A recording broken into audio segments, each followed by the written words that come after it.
নমস্কার দর্শক বন্ধুরা, পূর্ণিমার টুকিটাকি চ্যানেলে আপনাদের সবাইকে স্বাগত জানাই। আজকে আমি সর্ষে দিয়ে দারুণ টেস্টি নদীর ফেসা মাছ রান্না করব। গরম ভাত দিয়ে এই মাছের রেসিপি খেতে দারুণ লাগে। স্কিপ না করে বন্ধুরা ভিডিওটা শেষ অবধি দেখার অনুরোধ রইল, কারণ শেষে রয়েছে অনেক চমক। তাহলে চলুন রান্নাটা শুরু করি।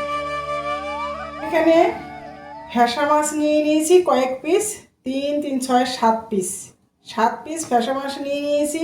এবারে এই মাছটা আমি সুন্দর করে কিন্তু ধুয়ে নিয়ে এসেছি, আর ফুলকোগুলো কিন্তু আমি সব ফেলে দিয়েছি। দেখুন প্রত্যেকটা মাছের ফুলকো ফেলে দিয়েছি।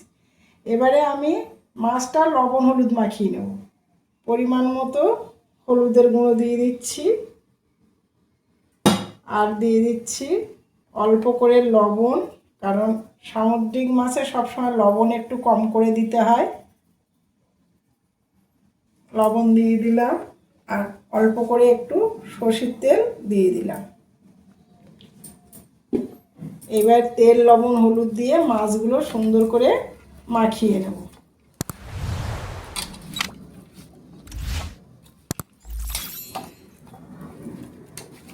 মাছগুলো ভালোই শক্ত, একদম টাটকা মাছ। একটা কড়াই বসিয়ে দিয়েছি, তাতে সরষের তেল দিয়ে দিয়েছি, তেলও গরম হয়ে গেছে। এবারে আমি যে মাছগুলো লবণ হলুদ মাখিয়ে রেখেছিলাম, এক এক করে মাছগুলো আমি ভেজে নেব। একটু লালচে লালচে করে ভাজতে হবে, আর ফাঁকা তেলে ভাজতে হবে। একটু ঢেকে ঢেকে ভাজলে কি হবে, তেলটা ছুটাবে না। একটু ঢেকে দেবো, ঢেকে দিয়ে সব মাছগুলো ভাজবো। ওদিকে মাছটা ভাজতে ভাজতে আমি এখানে একটা মশলা করে নিচ্ছি, মাছের মশলা। তার জন্য আমি একটা মিক্সিং জার নিয়ে নিয়েছি। এখানে আমি দিয়ে দিচ্ছি সাদা তিল 1 চামচ, ফুল ফুল করে 2 চামচ সাদা তিল দিয়ে দিলাম। আর দিয়ে দিচ্ছি 1 চামচ হলুদ সর্ষে, আর দিয়ে দিচ্ছি 2 চামচ কালো সর্ষে, মানে যেটাকে আমরা রাই বলি। সর্ষেটা গুঁড়ো করতে গেলে যাতে তেতো না হয়ে যায়, তার জন্য আমি সামান্য পরিমাণে লবণ দিয়ে দিচ্ছি। কারণ লবণ দিয়ে যদি গুঁড়োটা করি তাহলে কিন্তু সর্ষে তেতো হবে না। এবারে আমি এটাকে আগে গুঁড়ো করে নিয়ে আসছি। এবারে আমি দেখুন খুলে দেখাচ্ছি কত সুন্দর গুঁড়ো হয়ে গেছে। দেখুন কত সুন্দর গুঁড়ো হয়ে গেছে। এবারে আমি এখানে একটা টমেটো দিয়ে দিচ্ছি, 5টা কাঁচা লঙ্কা দিয়ে দিচ্ছি, 5টা কাঁচা লঙ্কা দিয়ে দিচ্ছি। আর দিয়ে দিচ্ছি এখানে 3-4 পিস ছোট ছোট পিস আদা। এবারে আমি এখানে দিয়ে দেবো জল। জল দিয়ে এটাকে সুন্দর একটা মিহি পেস্ট বানিয়ে নেব। মাছগুলো কিন্তু আমার এই ভাজা হয়ে গেছে। সব মাছগুলো কিন্তু আমার ভেজে তুলে নেওয়া হয়ে গেছে।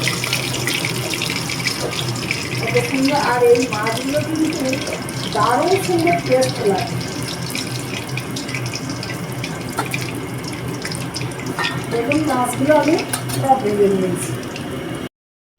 এবারে আমি ওই তেলের মধ্যে দিয়ে দিচ্ছি 1/2 চামচ পরিমাণে কালো জিরে।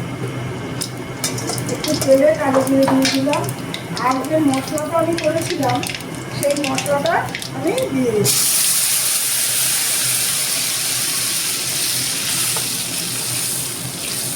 সেই মশলাটা দিয়ে দিলাম। আর আমি কিন্তু মিডিয়াম মাছ রেখে দিয়েছি, কারণ মশলাগুলো নইলে পুড়ে যাবে। আর এখানে দিয়ে দিচ্ছি 1/2 চামচ পরিমাণে হলুদের গুঁড়ো। আর দিয়ে দিচ্ছি আমি স্বাদ অনুসারে লবণ। লবণটা কম করেই দিচ্ছি, কারণ আমি সর্ষে যখন বেটেছিলাম তখন কিন্তু আমি লবণ দিয়েছিলাম, সেহেতু লবণটা একটু বুঝে দিতে হবে। এবারে মশলাটা একটু কষিয়ে দেবো, কিন্তু বেশি কষাবো না। সর্ষে এবং সাদা তিল আছে, সেহেতু বেশি কষানোর প্রয়োজন নেই।